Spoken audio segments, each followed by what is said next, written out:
Ladies and gentlemen, this is a brief on sickle cell disease. I'm Dr. Prosper Tetido in the United Kingdom. Sickle cell disease and sickle cell anemia are serious inherited conditions affecting the blood and various organs in the body. The term sickle cell sometimes can be a stigma because the root is actually not what people understand it.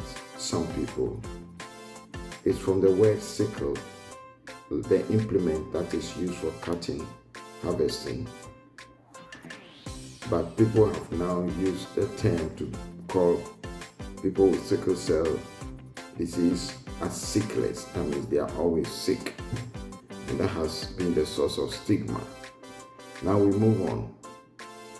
This condition affects the blood cells, causing episodes of sickling, which is what is the common shape, the sickle cell shape of the blood cell.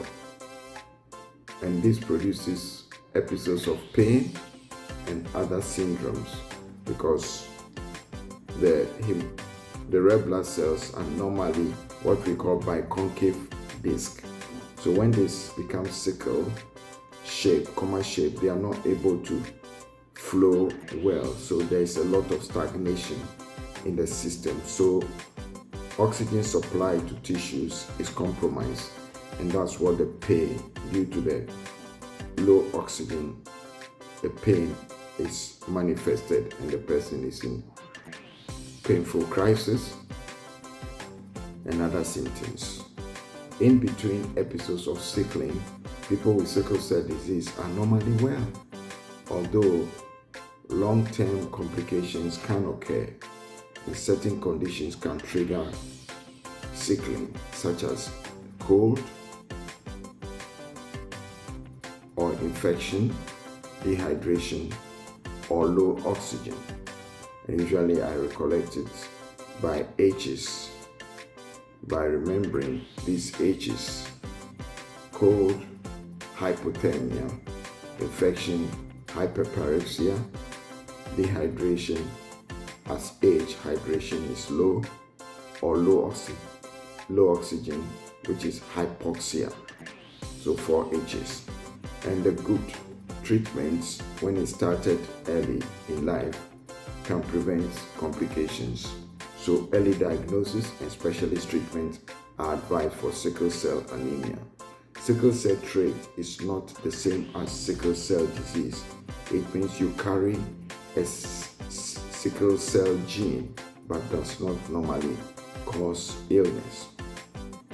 Anemia is a lack of hemoglobin, and the red color of the blood is due to that. So if there's lack of hemoglobin in the blood, there is anemia.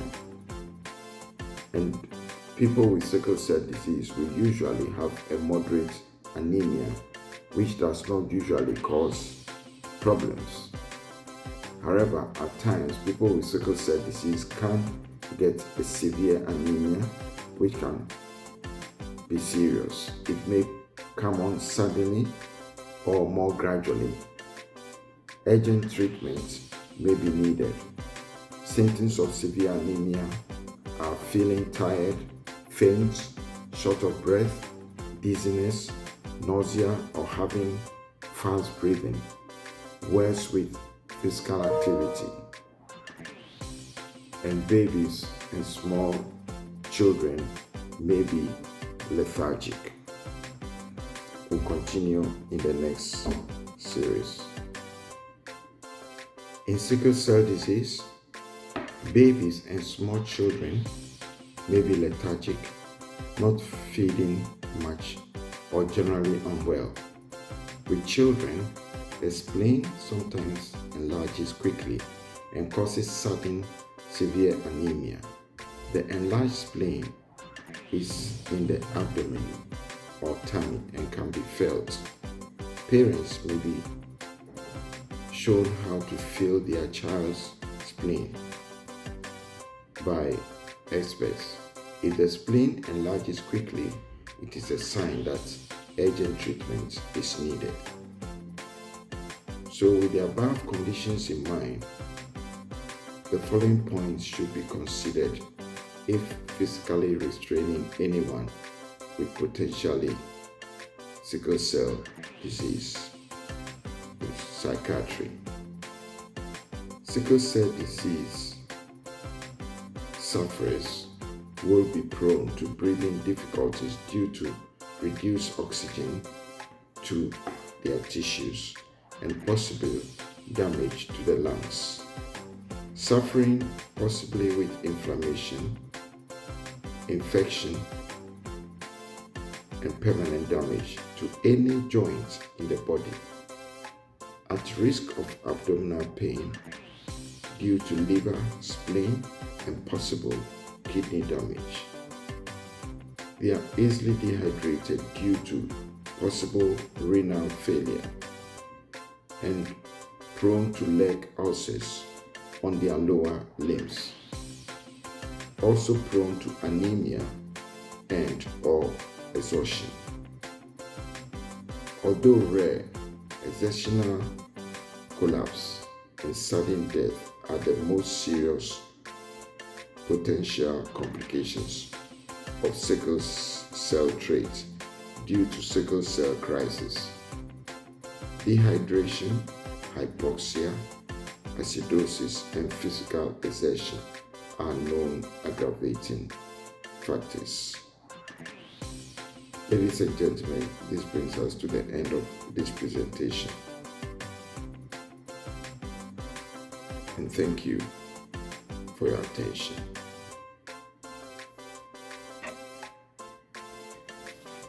In this portion, we'll just briefly mention on prevention and management of sickle cell disease. Dehydration can be managed by rehydration. So ensure enough fluid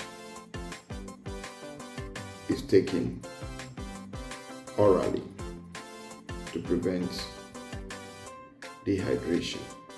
Hypoxia can be also prevented by ensuring that at higher altitudes precautions are taken.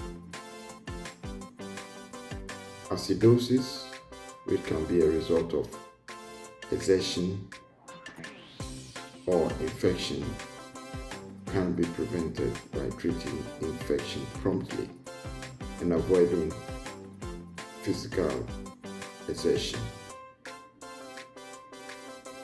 And hypothermia, which is low temperature, can be managed by having enough clothing, warm blankets, etc. Other treatments involve use of painkillers, and also in severe cases there is what is called exchange transfusion.